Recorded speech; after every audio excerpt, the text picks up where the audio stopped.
తెలంగాణ అసెంబ్లీలో సీఎం రేవంత్ రెడ్డి మాట్లాడుతున్నారు. లైవ్ లో చూద్దాం. ఎన్నో రోజుల నుంచి చర్చ జరుగుతున్న సందర్భంలో ఈ సభలో ఈరోజు సామాజిక ఆర్థిక ఉపాధి విద్య రాజకీయ మరియు కుల సర్వే 2024 నివేదికను ప్రవేశపెట్టడానికి అవకాశం ఇచ్చినందుకు మనస్ఫూర్తిగా మీకు ధన్యవాదాలు. రాష్ట్రంలో సామాజిక ఆర్థిక విద్య ఉపాధి రాజకీయ మరియు కుల సర్వే సమగ్ర ఇంటింటి కుటుంబ సర్వే నిర్వహించాలనే ముఖ్య ఉద్దేశంతో మంత్రిమండలి ఫిబ్రవరి 4, 2024న తీసుకున్న నిర్ణయం ప్రకారం తెలంగాణ శాసనసభ ఫిబ్రవరి 16, 2024న క్రింది విధంగా తీర్మానించింది. వెనుకబడిన తరగతుల, షెడ్యూల్డ్ కులాల, షెడ్యూల్డ్ తెగల మరియు మిగతా బలహీన వర్గాలకు చెందిన ప్రజల అభ్యున్నతి నిమిత్తం వివిధ సామాజిక ఆర్థిక విద్యాపరమైన ఉపాధి రాజకీయ అవకాశాల ప్రణాళికలను రూపొందించి అమలు పరిచేలా తెలంగాణ మంత్రివర్గము 4, 2024 తేదీన చేసిన సిఫార్సు మేరకు తెలంగాణ రాష్ట్రమంతటా సామాజిక ఆర్థిక విద్యాపరమైన ఉపాధి రాజకీయ కుల సర్వే కులగణన ఒక సమగ్ర ఇంటింటి కుటుంబ సర్వేను చేపట్టాలని సభ ఏకగ్రీవంగా తీర్మానించింది. ప్రభుత్వం జాగ్రత్తగా పరిశీలించిన తర్వాత రాష్ట్రంలోని వెనుకబడిన తరగతులు, షెడ్యూల్డ్ కులాలు, షెడ్యూల్డ్ తరగతుల ప్రజలు, రాష్ట్రంలోని ఇతర బలహీన వర్గాల స్థితిగతులను మెరుగుపరచడానికి వివిధ సామాజిక ఆర్థిక విద్యాపరమైన ఉపాధి రాజకీయ అవకాశాల కోసం ప్రణాళికను రూపొందించి అమలు పరచడం కోసం తెలంగాణ రాష్ట్రమంతటా సామాజిక ఆర్థిక విద్యా ఉపాధి రాజకీయ మరియు కుల సర్వే చేపట్టడం కోసం 10/10/2024 తేదీన GOMS నంబర్ 18ని జారీ చేసింది. అధ్యక్ష, ప్రభుత్వం 19/10/2024 తేదీన 122 క్యాబినెట్ A2/2024 మెమో ద్వారా సామాజిక విద్య ఆర్థిక ఉద్యోగ రాజకీయ మరియు కుల సర్వే నిర్వహణను పర్యవేక్షించేందుకు గౌరవ నీటిపారుదల మరియు CAD ఆహార మరియు పౌర సరఫరాల మంత్రివర్యులు శ్రీ ఎన్ ఉత్తమ్ కుమార్ రెడ్డి గారి అధ్యక్షతన కమిటీ ఏర్పాటు చేసింది. సర్వే నిర్వహించేందుకు ప్రణాళిక శాఖ నోడల్ విభాగంగా నియమించబడింది. సర్వే విధి విధానాలను అవగాహన చేసుకునేందుకు మరియు ఉత్తమ విధానాలను అవగాహన చేసుకునేందుకు ఇతర రాష్ట్రాలైన కర్ణాటక మరియు బీహార్లలో జరిగిన వివిధ సర్వేలను క్షుణ్ణంగా అధ్యయనం చేయడం జరిగింది. అధ్యక్ష, ఈ అధ్యయన ఫలితాలను ప్రస్తుత సిప్సి సర్వే విధాన రూపకల్పనలో అనుసంధానపరచడం జరిగింది. వివిధ ప్రజా సంఘాలు, సామాజికవేత్తలు, మేధావులు, ఇతర స్టేక్ హోల్డర్ల అభిప్రాయాలను పరిగణలోకి తీసుకొని ఈ క్రింది సర్వే షెడ్యూల్ని రూపొందించడం జరిగింది. అధ్యక్ష, A house listing schedule, B survey schedule, C ఎన్యూమరేటర్లకు మార్గదర్శకాలు, సర్వేలో సేకరించిన సమాచార రకాలు. సర్వే ఫారంలో మొత్తం 57 ప్రశ్నలు ఉండగా అదనపు ఉప ప్రశ్నలతో కలిపి మొత్తం 75 ఫీల్డ్లో సామాజిక ఆర్థిక విద్య ఉపాధి రాజకీయ మరియు కుల అంశాలకు సంబంధించిన సమాచారం సేకరించబడింది. సర్వే విధానం మరియు ప్రణాళిక రాష్ట్రంలోని ప్రతి జిల్లాను 150 కుటుంబాలతో కూడిన ఎన్యూమరేషన్ బ్లాక్గా విభజించబడింది. తద్వారా 94,261 ఎన్యూమరేషన్ బ్లాక్లను ఏర్పాటు చేయడం జరిగింది. ప్రతి ఎన్యూమరేషన్ బ్లాక్కి ఒక ఎన్యూమరేటర్ను మరియు ప్రతి 10 మంది ఎన్యూమరేటర్లకు పర్యవేక్షించడానికి ఒక సూపర్వైజర్ను నియమించడం జరిగింది. అధ్యక్ష, తద్వారా రాష్ట్ర వ్యాప్తంగా 1,03,889 ఎన్యూమరేటర్లను మరియు సూపర్వైజర్లను నియమించడం జరిగింది. క్షేత్రస్థాయిలో సర్వే సామాజిక ఆర్థిక ఉపాధి విద్య రాజకీయ మరియు కుల సర్వే 2024 నవంబర్ 6న హౌస్ లిస్టింగ్తో ప్రారంభమైంది. మొదటి దశలో హౌస్ లిస్టింగ్ 6 నవంబర్ నుండి 8 నవంబర్ 2024 వరకు 3 రోజుల పాటు నిర్వహించబడింది. అసలైన సర్వే 9 నవంబర్ 2024 నుండి గౌరవ తెలంగాణ గవర్నర్తో ప్రారంభమైంది. అధ్యక్ష, రాష్ట్రంలో సర్వే 6/11/2024 ప్రారంభమై 25/12/2024 పూర్తయింది. 50 రోజులు సర్వే ముగిసే సమయానికి మొత్తం సర్వే చేసిన కుటుంబాల సంఖ్య గ్రామీణ ప్రాంతాలలో 66,99,602 మరియు నగర ప్రాంతంలో 45,15,532 కాగా మొత్తం సర్వే చేసిన కుటుంబాల సంఖ్య 1,12,15,134. హౌస్ లిస్టింగ్ చేసిన మొత్తం 1,15,71,457 కుటుంబాలకు గాను 1,12,15,134గా ఉంది. ఇది సర్వే కవరేజ్ను 96.9% సూచిస్తుంది. ఇతర కారణాల వల్ల సర్వే చేయని కుటుంబాల మొత్తం సంఖ్య 3,56,229. ఎక్కువగా సర్వే చేయని కుటుంబాలు జిహెచ్ఎంసి మరియు ఇతర నగర ప్రాంతాలలో ఉన్నాయి. అదేవిధంగా అధ్యక్ష, రాష్ట్రంలో డేటా ఎంట్రీ 20/11/2024 ప్రారంభమై 25/12/2024 పూర్తి అయింది. డేటా ఎంట్రీ పూర్తి చేయడానికి మొత్తం 36 రోజుల సమయం పట్టింది. 2024 ఫిబ్రవరి 4న మంత్రిమండలి తీసుకున్న నిర్ణయానికి అనుకూలంగా సర్వే అన్ని అంశాల్లో 1 సంవత్సరం లోపు విజయవంతంగా పూర్తి చేయబడింది. అధ్యక్ష, ఫిబ్రవరి 4, 2024 నాడు నిర్ణయం చేసి ఫిబ్రవరి 4, 2025 ఈనాటికి సరిగ్గా సంవత్సరం పూర్తి చేసుకుంటున్న సందర్భంగా ఈ నిర్ణయము నివేదికగా మారి ఈ సభ ముందుకు ఒక ప్రభుత్వ అధికారిక డాక్యుమెంట్గా ఈరోజు సభలో ప్రవేశపెట్టినాం అధ్యక్ష. అదేవిధంగా ఈ క్రింది సర్వే డేటా మరియు ఫలితాలను పూర్తిగా తెలంగాణ నివాసితులు ఎన్యూమరేటర్లుగా స్వచ్ఛందంగా చెప్పిన సమాచారంపై ఆధారపడ్డాయి. ఈ సర్వేలో నమోదైన కుటుంబాల ఆధారంగా రాష్ట్రంలో 3,54,77,554 మందిని సర్వే చేయడం జరిగింది. ఈ మొత్తం సామాజిక వర్గాల వారిగా సంఖ్య ఈ క్రింది విధంగా ఉంది అధ్యక్ష. ఎస్సీలో 61,84,319 మంది ఉండగా ఇది మొత్తంలో 17.43% ఉంది. ఎస్టీలో 37,05,929 మంది ఉండగా ఇది మొత్తంలో 10.45% ఉంది అధ్యక్ష. బీసీ ముస్లిం మైనారిటీ మినహా 1,64,09,179 ఉండగా ఇది మొత్తంలో 46.25% ఉంది అధ్యక్ష. ముస్లిం మైనారిటీలో బీసీలు 35,76,588 ఉండగా ఇది మొత్తంలో 10.08% ఉంది అధ్యక్ష.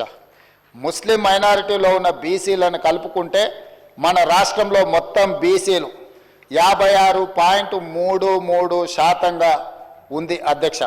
రాష్ట్రంలో ఈరోజు ప్రభుత్వం అమలు చేస్తున్న బీసీ రిజర్వేషన్లు ABCDE ఈ అన్ని గ్రూప్లలో 56.33% ఈరోజు బీసీ జనాభా ఉన్నదని చెప్పి నివేదిక మనకు తెలుపుతున్నది అధ్యక్ష.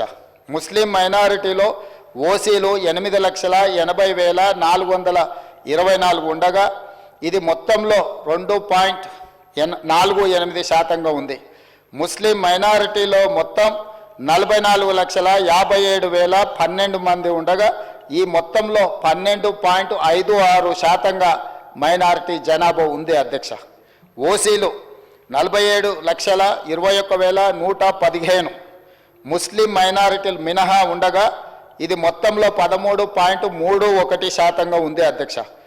ఓసీలో ఉన్న ముస్లిం మైనారిటీలను కలుపుకుంటే మొత్తం ఓసీలు 56,01,539 మంది ఉండగా ఇది మొత్తంలో 15.79% ఉంది అధ్యక్ష. ఈ సర్వే ద్వారా సేకరించిన డేటాను షెడ్యూల్డ్ కులాలు, షెడ్యూల్డ్ తెగలు, వెనుకబడిన తరగతులు మరియు రాష్ట్రంలో ఇతర బలహీన వర్గాల సంక్షేమానికి విధానాలను రూపకల్పన చేయడానికి ప్రభుత్వం ఉపయోగిస్తుంది.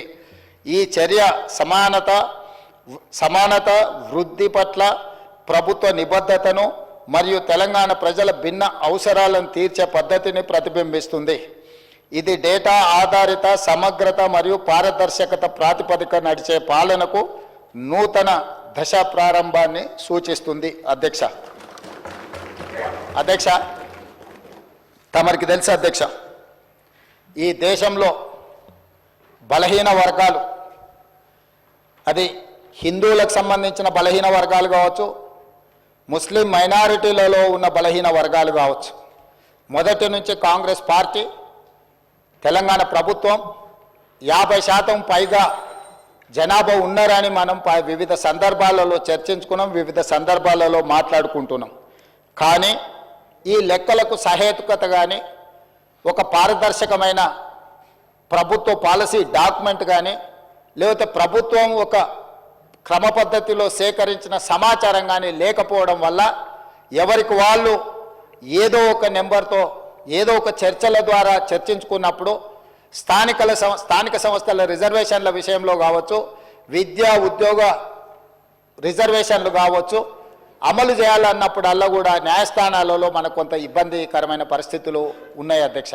అధ్యక్ష ఈ బలహీన వర్గాల జనాభా లెక్కలకు సంబంధించి ఒకవేళ మనం ఆలోచన చేసి ఈ సభలో మాట్లాడుకోవాల్సి వస్తే, ఈ దేశాన్ని బ్రిటిషర్స్ పరిపాలించినప్పుడు 1931లో కులగణన జరిగింది తప్ప ఆ తర్వాత స్వతంత్ర భారతదేశంలో 75 సంవత్సరాలు పూర్తి చేసుకున్న సందర్భంలో ఎన్నిసార్లు జనాభా లెక్కలేసినా 2001 జనాభా లెక్కలు కావచ్చు, 2011 జనాభా లెక్కలు కావచ్చు, లేకపోతే 91 జనాభా లెక్కలు కావచ్చు, లేకపోతే వెనక్కి వెళ్తే 81 జనాభా లెక్కలు కావచ్చు, ఇట్లా ప్రతి 10 సంవత్సరాలకు ఈ దేశంలో లెక్కిస్తున్న జనాభాలో ఎస్సీ ఎస్టీల వివరాలు మాత్రమే పొందపరిచారు తప్ప బలహీన వర్గాలకు సంబంధించిన ఇతర కులాలు ఉపకులాలకు సంబంధించిన వివరాలను ఏ రోజు కూడా పొందుపరచకపోవడం వల్ల 75 సంవత్సరాలు పూర్తి చేసుకున్న ఈ భారత స్వతంత్ర దేశంలో బలహీన వర్గాల యొక్క లెక్కనే లేకపోవడము, బలహీన వర్గాలకు ఒక ఆవేదనగా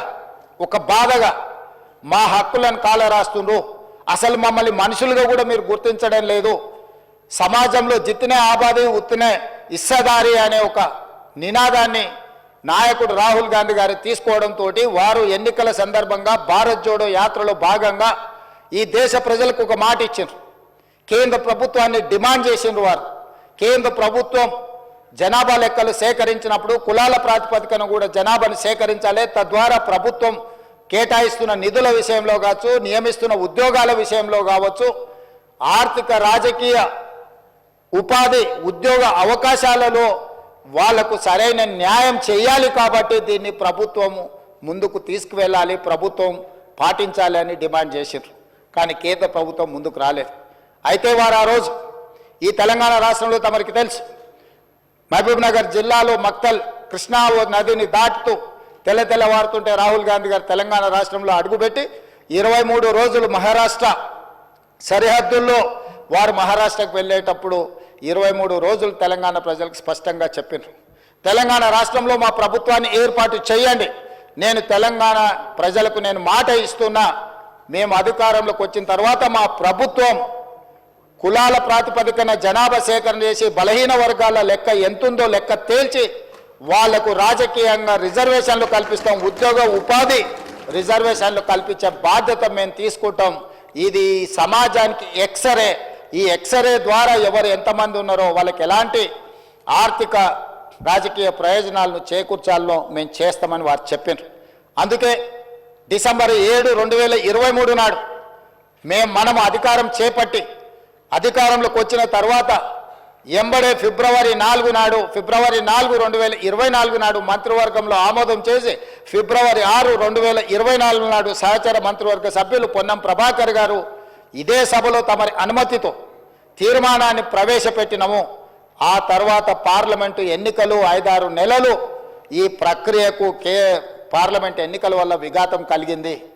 కానీ ఈ ప్రభుత్వం మా నాయకుడు మేము ఇచ్చిన మాట ప్రకారం ఈ సమాజంలో కులగణన జరగాలి, కులగణనలో రాజకీయ ఆర్థిక సామాజిక అన్ని వివరాలను పొందుపరచాలన్న ఆలోచనతోటి ఈ కార్యక్రమాన్ని ముందుకు తీసుకెళ్లాలన్న లక్ష్యంతో మంత్రివర్గ ఉపసంఘాన్ని పెద్దలు ఉత్తమ్ కుమార్ రెడ్డి గారి అనుభవాన్ని దృష్టిలో పెట్టుకొని వారిని, దామోదర్ రాజ్ నరసింహ గారిని, పొన్నం ప్రభాకర్ గారిని, దుద్దిల్ల శ్రీధర్ బాబు గారిని, సీతక్క గారిని కమిటీలో పెట్టి ఈ ప్రక్రియను మొత్తం ముందుకు తీసుకువెళ్ళే ప్రయత్నం చేసినాం.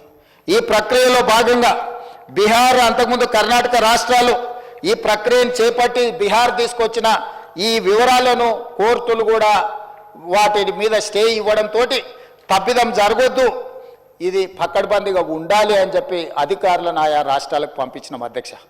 ఇదేదో ఆషామాషిగా ఇక్కడ ఉన్న కొద్దిమందిని పంచాయతీరాజు లేకపోతే ఏదైనా డిపార్ట్మెంట్కి సంబంధించిన క్రింది స్థాయి ఉద్యోగస్తులను పంపించే వివరాల సేకరణ కాదు అధ్యక్ష.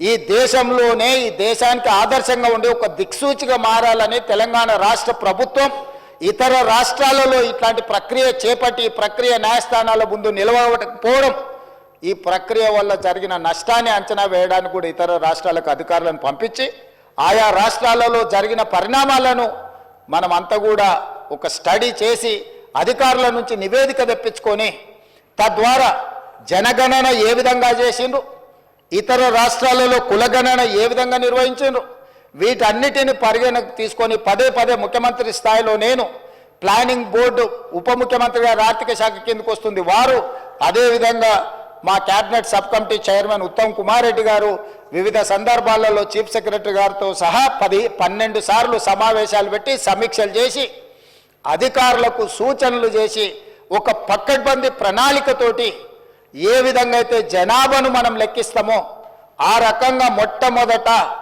ఇండ్ల వివరాలు సేకరించే కార్యక్రమం చేపట్టిన అధ్యక్ష. ఈ తెలంగాణ రాష్ట్రంలో ఉన్న పాత 10 ఉమ్మడి జిల్లాలలో ప్రతి గ్రామంలో, తండాలో, గూడెంలో ఇండ్ల వివరాలు సేకరించి ఆ ఇండ్లను అన్నిటిని కూడా ఎన్యుమరేట్ చేసి ఆ ఇండ్ల మీద స్టిక్కర్ అంటించి ప్రతి 150 ఇండ్లను ఒక గ్రూపుగా అంటే అధ్యక్ష మ్యాపింగ్ చేసి ఇట్లా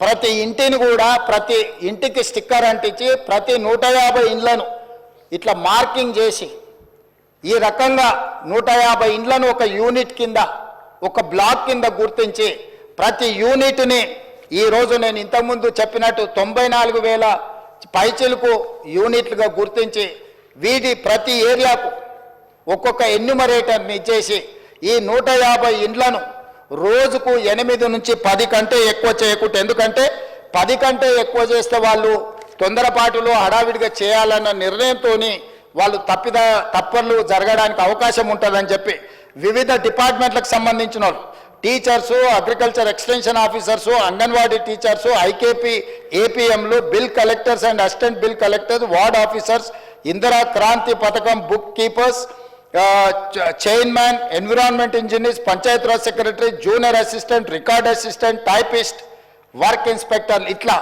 ప్రభుత్వంలో ఉన్న వివిధ శాఖలకు సంబంధించిన అధికారులను ఈరోజు మనం వాళ్ళందరినీ పెట్టి ప్రతి ఇంటికి ఇలాంటి స్టిక్కర్ను అంటించిన అధ్యక్ష.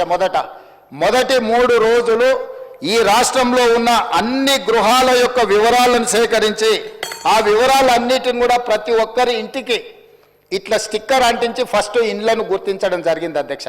ఆ తర్వాత ప్రతి ఇంటికి మన ఎన్యుమరేటర్లు వెళ్ళి ఇట్లాంటి అప్లికేషన్లు తీసుకెళ్ళి అధ్యక్ష ప్రతి ఒక్కరి వివరాలు వాళ్ళందరితో సేకరించి 8 పేజీలల్లా అక్కడికి వెళ్ళి వాళ్ళతో మాట్లాడి వాళ్ళు ఇచ్చిన సమాచారాన్ని తీసుకొని వాళ్ళ సంతకాన్ని కూడా కుటుంబ యజమాని పేరు, మొబైల్ నెంబర్తో సహా సంతకం వాళ్ళు తీసుకొని, ఎన్యుమరేటర్ సంతకం తీసుకొని, సూపర్వైజర్ సంతకం తీసుకొని ఈ రకంగా సమాచారాన్ని 8 పేజీలలో పూర్తి వివరాలతో కూడుకున్న వాళ్ళ పేరు, తండ్రి పేరు, వాళ్ళ కులము, వాళ్ళ ఆర్థిక స్తోమత, వాళ్ళ విద్య, గతంలో ప్రభుత్వం నుంచి ఏమైనా పథకాలలో లబ్ధి పొందినరా, గతంలో రాజకీయ పరమైన రిజర్వేషన్లు ఏమన్నా పొందినరా, ఇట్లా పూర్తి స్థాయిల వివరాలతోటి ఆ కుటుంబం యొక్క వివరాలు తీసుకున్నాం అధ్యక్ష.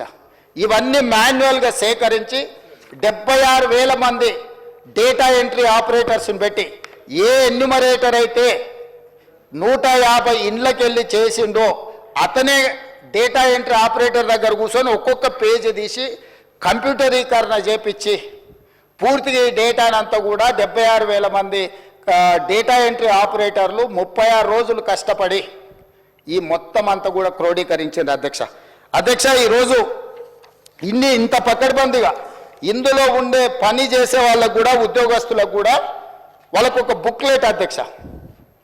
రాష్ట్ర స్థాయిలో ఎన్యూమరేటర్లకు శిక్షణ ఇచ్చినాం, ఆ తర్వాత జిల్లా స్థాయిలో సూపర్వైజ్ చేసే వాళ్ళకి శిక్షణ ఇచ్చినాం, ఆ తర్వాత మండల స్థాయిలో పనిచేసే వాళ్ళకి ఇచ్చినాం, ఆ తర్వాత ప్రతి 150 ఇండ్లకు వెళ్ళే వాళ్ళకు కూడా శిక్షణ ఇచ్చి ఎక్కడ తప్పు జరగకుండా ఎలాంటి ఇబ్బంది జరగకుండా వాళ్ళకు ఒక బుక్లెట్ ఇచ్చి ఒక మాన్యువల్ అంటే గైడ్ లైన్స్ లాగా ఒక పుస్తకం ఇచ్చి అధ్యక్ష వాళ్ళందరినీ కూడా వాళ్ళకి శిక్షణ ఇచ్చి ప్రభుత్వం పకడ్బందీగా వీళ్ళందరినీ కూడా వినియోగించుకున్నప్పుడు వాళ్ళందరికీ కూడా జీతభత్యాలు ఇచ్చినాం అధ్యక్ష. అంటే ప్రభుత్వ ఉద్యోగులైనా జీతమే కాకుండా అదనంగా పనిచేయించుకున్నందుకు కూడా వాళ్ళకు జీతభత్యాలు ఇచ్చి 160 కోట్ల రూపాయలు ఖర్చు పెట్టి ఈరోజు ఒక నిర్దిష్టమైన పకడ్బందీ సమాచారాన్ని ఈరోజు సేకరించిన అధ్యక్ష 7 దశాబ్దాలుగా పైగా ఈరోజు బలైన వర్గాలకు సంబంధించిన వాళ్ళు కావచ్చు, మైనారిటీలు కావచ్చు, మేము ఎంతమంది ఉన్నామో మా లెక్క మాకు చెప్పండి అన్నారు అధ్యక్ష. కనీసం మాకు నిధులు, మా రిజర్వేషన్లు, లేకపోతే మా ఉద్యోగ ఉపాధి అవకాశాలలో మేము మా భాగం అడగాలి అని అంటే కనీసం మా లెక్క తేల్చండి అని అంటే ఎవ్వరు కూడా వాళ్ళ ఆర మొలకించిన వాళ్ళు లేరు అధ్యక్ష. అందుకే ఈరోజు ఈ ప్రభుత్వం స్పష్టంగా నిర్ణయం తీసుకొని ఇది ఒక చారిత్రాత్మకమైన నిర్ణయం, రేపు సమాజం యొక్క అభివృద్ధికి ఇది ఒక దిక్సూచిగా ఒక మోడల్ డాక్యుమెంట్గా మారుతుందని చెప్పి ఈరోజు ఒక పకడ్బందీ ప్రణాళికతో చర్య తీసుకున్నాం అధ్యక్ష. అందుకే ఈరోజు కమిషన్ ఇచ్చిన నివేదికను క్యాబినెట్ సబ్ కమిటీ స్వీకరించి ఈరోజు ఉదయం క్యాబినెట్లో దాన్ని చర్చ పెట్టి క్యాబినెట్లో ఆమోదింపజేసి ఈరోజు ఈ సభలో ప్రకటన చేస్తున్నాం అధ్యక్ష. ఎందుకంటే దీనికి పూర్తి స్థాయిలో చట్టబద్ధత కల్పించాలి. రేపటి నుండి ఈ నివేదిక రాష్ట్ర ప్రభుత్వం అమలు చేయబోయే సంక్షేమ పథకాలకు, అదేవిధంగా అభివృద్ధి కార్యక్రమాలకు, ఉద్యోగ ఉపాధి అవకాశాలకు, రాజకీయ వాళ్ళ అవకాశాల కోసం ఈరోజు ఈ నివేదిక పనిచేయాలన్నది ప్రభుత్వం యొక్క లక్ష్యం అధ్యక్ష. అందుకే ఈరోజు 46.25% ఉన్న బీసీలు, ఏబిసిడి, అదేవిధంగా ఈ గ్రూప్లో ఉన్న ముస్లిం మైనారిటీ బీసీలు ఏదైతే 10.08 ఉందో మొత్తం 56% నివేదిక పనిచేయాలన్నది ప్రభుత్వం యొక్క లక్ష్యం అధ్యక్ష. అందుకే ఈరోజు 46.25% ఉన్న బీసీలు, ఏబిసిడి, అదేవిధంగా ఈ గ్రూప్లో ఉన్న ముస్లిం మైనారిటీ బీసీలు ఏదైతే 10.08 ఉందో మొత్తం 56% పైగా ఉన్న బీసీలందరికీ కూడా ఈ రాష్ట్రంలో సముచితమైన గౌరవము, స్థానము కల్పించాలన్న ఆలోచనతోటి ఈరోజు ఈ ప్రభుత్వం ఈ నిర్ణయం తీసుకొని ముందుకు వచ్చింది అధ్యక్ష. కాబట్టి సభలో సభ్యులందరినీ ప్రభుత్వం ఒక మంచి కార్యక్రమాన్ని తీసుకొచ్చి ప్రజలకు అందుబాటులో పెట్టినందుకు ఈరోజు అందరూ సభలో ఉన్న వాళ్ళందరూ కూడా ఈ ప్రభుత్వాన్ని రాజకీయాలకు అతీతంగా అభినందించాల్సిన అవసరం ఉన్నది. మంత్రివర్గ ఉపసంఘాన్ని, అదేవిధంగా అధికారులు, అదేవిధంగా సూపర్వైజ్ చేసిన వాళ్ళు, ఎన్యూమరేటర్లుగా పనిచేసిన వాళ్ళు రాత్రి మగళ్ళు కష్టపడి ఇది ఒక దిగ్విజయమైన కార్యక్రమంగా దేశానికే ఆదర్శంగా నిలబడే ఒక కార్యక్రమాన్ని, ఒక బాధ్యతను నెరవేర్చింది. కాబట్టి ఈ తమరి ద్వారా సభలో ఉన్న సభ్యులందరినీ ఈ మొత్తం కార్యక్రమంలో పాల్గొన్న వాళ్ళని అందరినీ కూడా అభినందించాల్సిందిగా కోరుతున్నా. మీరందరూ పెద్ద ఎత్తున చప్పట్లతో వాళ్ళందరినీ అభినందించాలని తెలియజేస్తూ తమరి దగ్గర సెలవు తీసుకుంటున్న అధ్యక్ష.